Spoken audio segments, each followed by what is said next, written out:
Hello, my dear participants. We have an interesting personality, Dr. Anita Manogar. She is the Director for National Institute of Fashion Technology, Chennai. Welcome, madam. Welcome to our SWAYAM MOOC course on academic leadership in cross-cultural context of higher educational institutions. The first question, according to your point of view, what is leadership?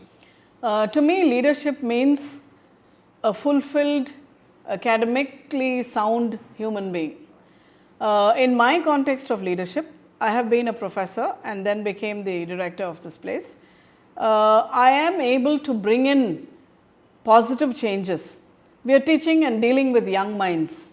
And to be a leader is not just an administrative or a financial position.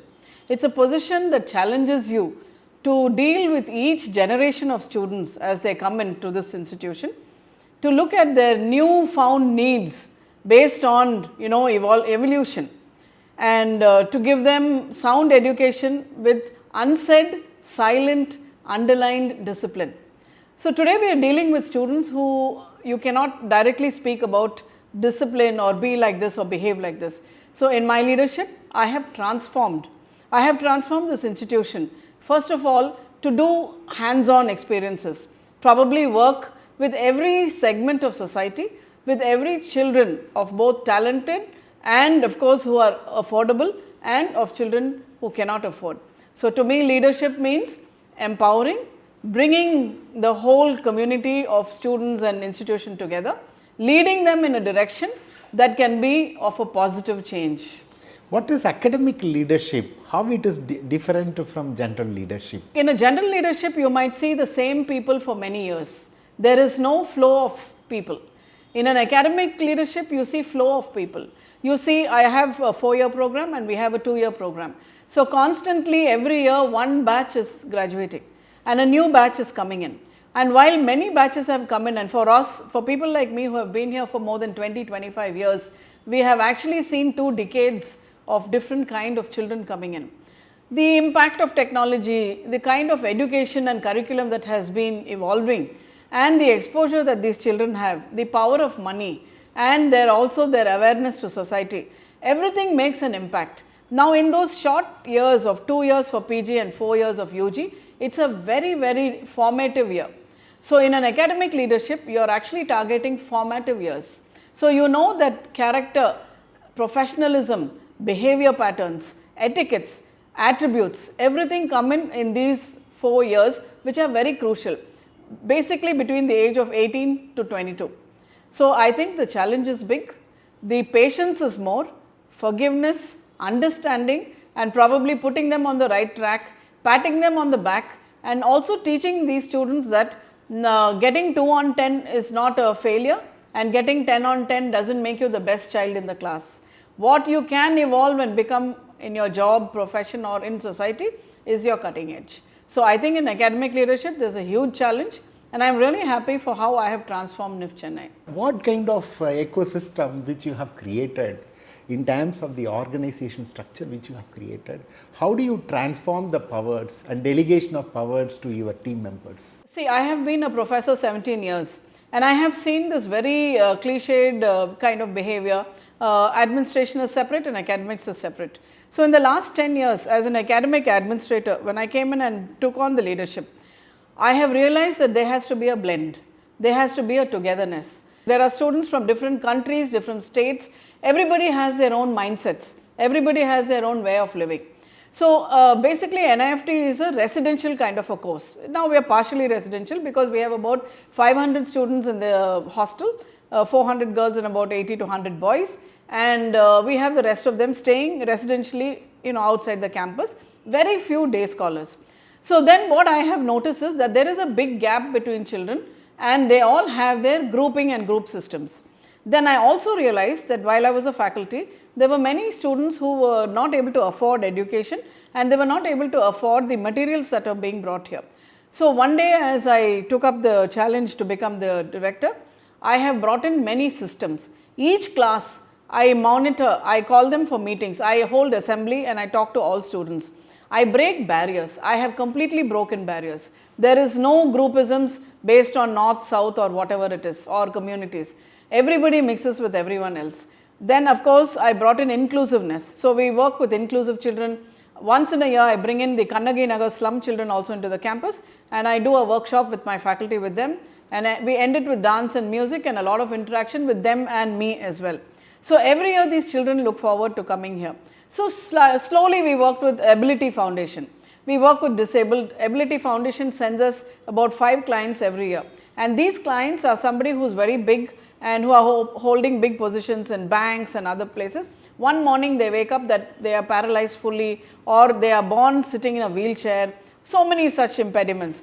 And therefore we started working with them, faculty and students together. We made groups, we work with them, keep what they want, and then we make products for them. And the underlying statement of bringing people together and for them to understand that there are differently able people and that NIFT is working with them.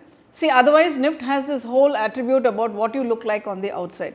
The inclusive spectrum, each department bringing in one special school, that is also once in a year. And I think that's brought a huge change in my institution. I have seen postgraduate big grown up boys carry a 14-year-old girl whose limbs don't function. Her legs are not functioning, bring her from wheelchair to the stage. And I think that's something that I applaud and I am very, very emotionally proud of, because I can't expect this in any big university, because the angle in which the people perceive would be completely different.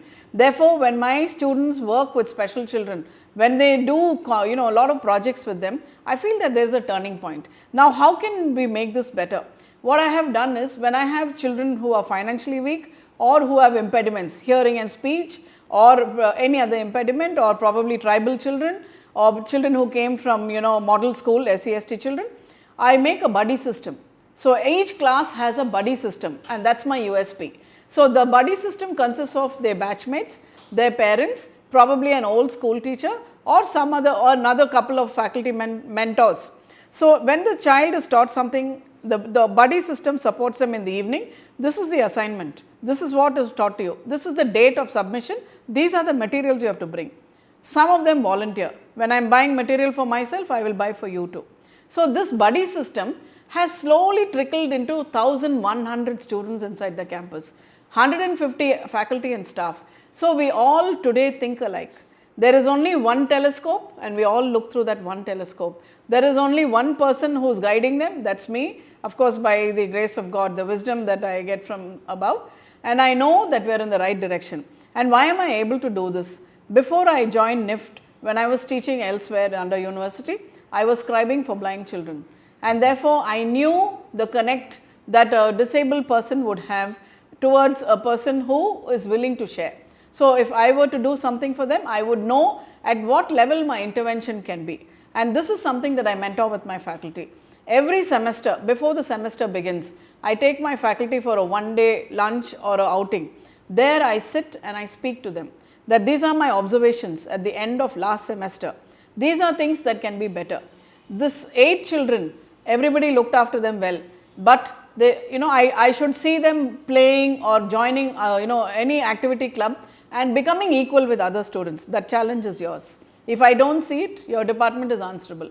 So then that becomes a competition. Yes, we have 2 ST children, or I have a hearing and speech impaired child, and I'm going to do. So I think holistically, NIFT Chennai has worked towards it. I'm happy that we were able to bring this change. And as for an academic institution, it's a huge challenge. Education institutions are not a place where only those who can afford can come. We are making it financially viable, we are also making it people viable. So that they are also wanted, they are feeling protected and they are supported. My success story is 2023 convocation, where I had 8 students, 4 ST students who we brought from Javadamale. We financed them, housed them, clothed them, fed them, mentored, monitored, and they have passed with a 7.6 grade point average. My one hearing and speech impaired child from the Little Flower School, I taught my faculty how to connect to her by writing, drawing, showing her visuals. She got a 7.5 grade point average. I have one boy from the slum of Dharavi. His father is a manual scavenger, and this boy was also nurtured by us. Today he has joined a big company as a textile designer. I think the success story, the experience that NIFT Chennai has had, I wish for every institution, so that we make a better society and a better India.